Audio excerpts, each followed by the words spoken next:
Hello দর্শক, আসসালামু আলাইকুম। আপনার কবুতর কি সবুজ বা পাতলা পায়খানা করছে, মাঝে মধ্যে বমি করে? যদি তাই হয় তবে আজকের ভিডিওটি আপনার জন্য।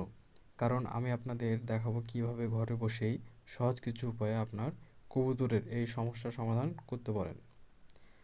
প্রথমে জানতে হবে কবুতরের পাতলা বা সবুজ পায়খানা হওয়ার কারণ কি। এটি সাধারণত হয় পানি বা খাবারে ব্যাকটেরিয়া সংক্রমণ হলে, নিম্নমানের খাবার বা পচা খাবার খেলে, অতিরিক্ত ঠান্ডা বা গরম আবহাওয়া হলে, পেটে কৃমি সংক্রমণ হলে।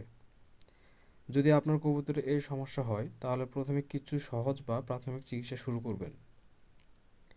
অন্যান্য কবুতর থেকে অসুস্থ কবুতরটিকে আলাদা করবেন যাতে সংক্রমণ ছড়িয়ে না পড়ে।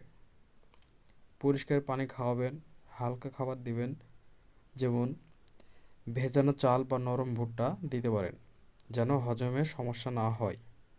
এবার আসুন চিকিৎসা কীভাবে করবেন। আমরা চিকিৎসা দুইভাবে করতে পারি। এক, ঘরোয়া বা প্রাকৃতিকভাবে। দুই, সরাসরি ওষুধ খাওয়ানোর মাধ্যমে।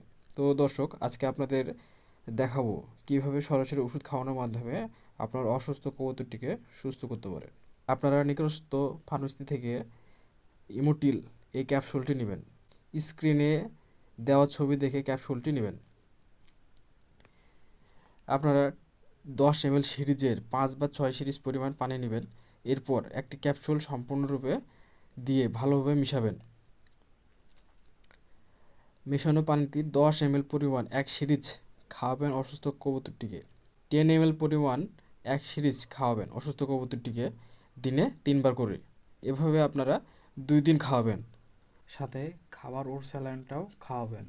দেখবেন আল্লাহর রহমতে আপনার অসুস্থ কবুতরটি সুস্থ হবে ইনশাআল্লাহ। ভিডিওটি ভালো লাগলে লাইক, কমেন্ট, শেয়ার এবং চ্যানেলটি সাবস্ক্রাইব করতে ভুলবেন না।